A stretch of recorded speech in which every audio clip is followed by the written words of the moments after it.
Last episode में हमने देखा कि तांग शैंग अब अपने टेस्ट को पूरा करने के लिए मर्मेड वुमेन के पास आया था और उसने कहा था कि हम एक दूसरे पर अटैक करें। इससे अच्छा है कि आप मुझ पर बांसुरी का ही यूज कर लो।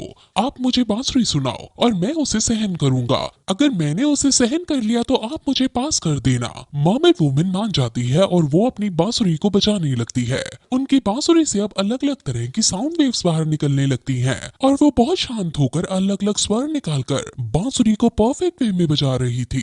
उनकी हमें ट्रू फॉर्म भी यहाँ देखने को मिलती है जो बहुत आइकॉनिक लुक दे रही थी। उनके साथ साथ उनकी मार्शल सोल अब अलग अलग इंस्ट्रूमेंट प्ले करने लगती है और बहुत डरावनी साउंड आने लगती है।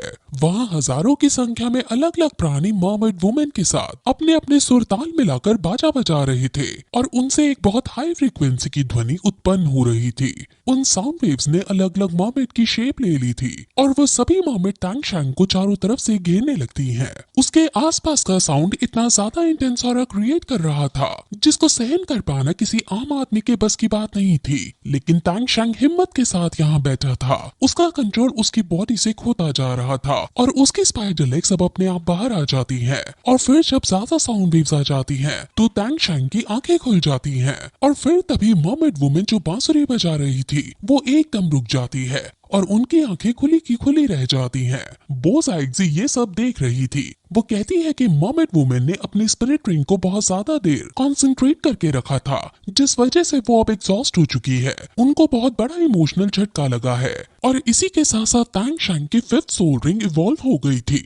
असल में ये फिफ्थ सोल रिंग तांग शैंग की ब्लू सिल्वर एम्परर की सोल रिंग थी। तांग शैंग फिर याद करता है कि जब ब्लू सिल्वर एंसेस्टर उसके पास आए थे तो उन्होंने कहा था कि जैसे जैसे तुम्हारी पेन को टॉलरेट करने की ताकत बढ़ेगी वैसे वैसे तुम्हारी ये सोल रिंग भी इवॉल्व होगी। तांग शैंग को पहले ग्रैंड सी मास्टर की तरफ से इंटेंस प्रेशर मिला था और फिर मर्मेड वुमेन की वजह से उसको इंटेंस पेन मिला था।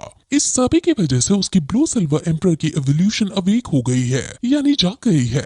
अब तांग शैंग के लिए आकाशवाणी की जाती है कि तांग शैंग ने अपना ये एग्जाम पूरा कर लिया है। जीवू ने भी तांग शैंग की कंपेनियन बनकर ये एग्जाम पास कर लिया है। तांग शैंग मर्मेड वुमेन के पास जाता है और उन्हें हाथ देकर उठाता है।